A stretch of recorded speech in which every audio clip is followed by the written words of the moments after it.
এটা গুনাহ মাফের মাস। রমজান আল্লাহ তাআলা মেহেরবানি করে বান্দাকে পুত পবিত্র করার একটা মাস।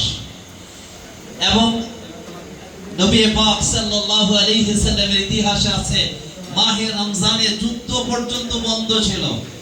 এবং রোজাদারকে বলেছে কেউ সাথে যে ঝগড়া করতে হয় তাহলে তিনি বলবেন আমি রোজাদার, তাতেও যেন ঝগড়া বিবাদ না হয়।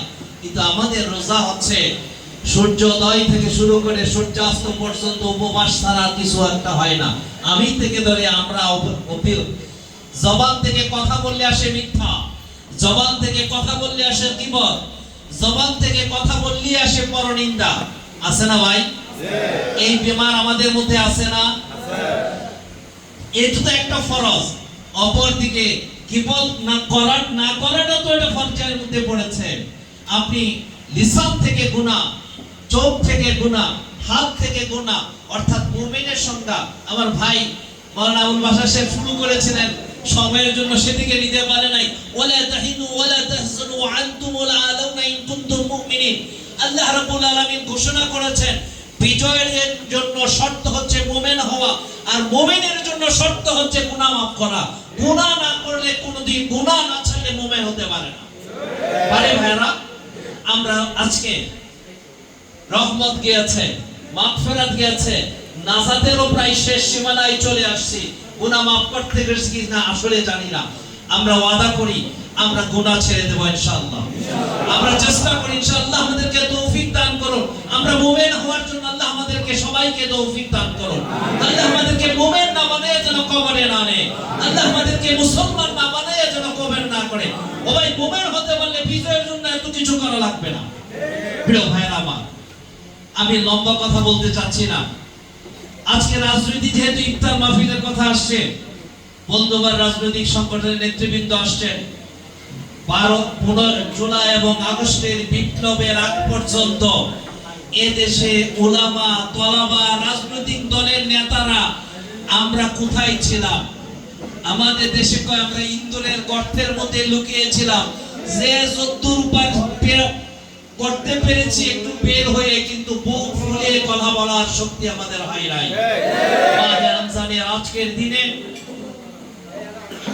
জুলাইয়ের বিপ্লবে যারা শাহাদাত বরণ করেছেন, আল্লাহ তাদেরকে জান্নাতের উচ্চ মাকাম দান করুন। যাদের কারণে, যাদের ত্যাগের কারণে যারা বন্ধুত্ব বরণ করেছে, তাদেরকে আল্লাহ যেন দ্রুত সুস্থতা দান করেন।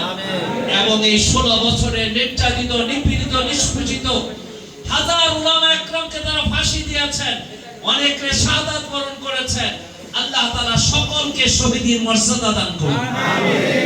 আজকের মঞ্চে দাঁড়িয়ে একটি কথা বলতে চাই, 16 বছরের ইতিহাস এত তাড়াতাড়ি ভুলে গেলে হয়? আমার বন্ধুবর জাতীয়তাবাদী দলের দায়িত্বশীল সুপ্রিম কোর্টের ভারের সভাপতি, তিনি গত পরশুদিন বক্তব্য দিয়েছেন যে মোল্লাদেরকে নিয়ে সামনে যাবেন না। স্পষ্ট কথা বলি, বাংলাদেশে আপনারা যেই মসনদ কায়েম করতে চান, হাসিনাকে এনে রাজনীতি করে নাম বেচন করবেন, একজন মুসলমান বেঁচে থাকতে হাসিনা বাংলাদেশে। প্রিয় ভাইরা আমার, একটা বক্তব্য আমি বিএনপির ভারপ্রাপ্ত চেয়ারম্যানকে বলবো, এটা কি দলীয় বক্তব্য কিনা স্পষ্ট করার জন্য, না ব্যক্তির বক্তব্য, এটা স্পষ্ট আজকে করা প্রয়োজন। কারণ ব্যক্তির বক্তব্য অনেক পাগলের প্রলাপ দিতে পারে। দলীয় ব্যক্তি যদি হয়, দলীয় বক্তব্য যদি হয়, তাহলে সেটা নিয়ে ভাবার বিষয় আছে। আমার দৃঢ় বিশ্বাস এটা পাগলের প্রলাপ ছাড়া কিছু নয়। প্রিয় ভাইরা আমার, আজকে আমাদের অবস্থান দেখেন, সাথে আজকে কিছু আগে অবস্থায় দেখেন। আজকে আমার বিএনপির সাংগঠনিক সম্পাদক ভাই আমাদের মাঝে আসছেন, আমরাও তাদের রাজনৈতিক প্রোগ্রামে গিয়েছি। জামাত দাওয়াত দিয়েছেন, আমরা গিয়েছি। জামাতের প্রোগ্রামে, ইসলামী আন্দোলনের প্রোগ্রামে তারা আসছে। এইটা যেন একটা নতুন অধ্যায়ের সূচনা হয়েছে।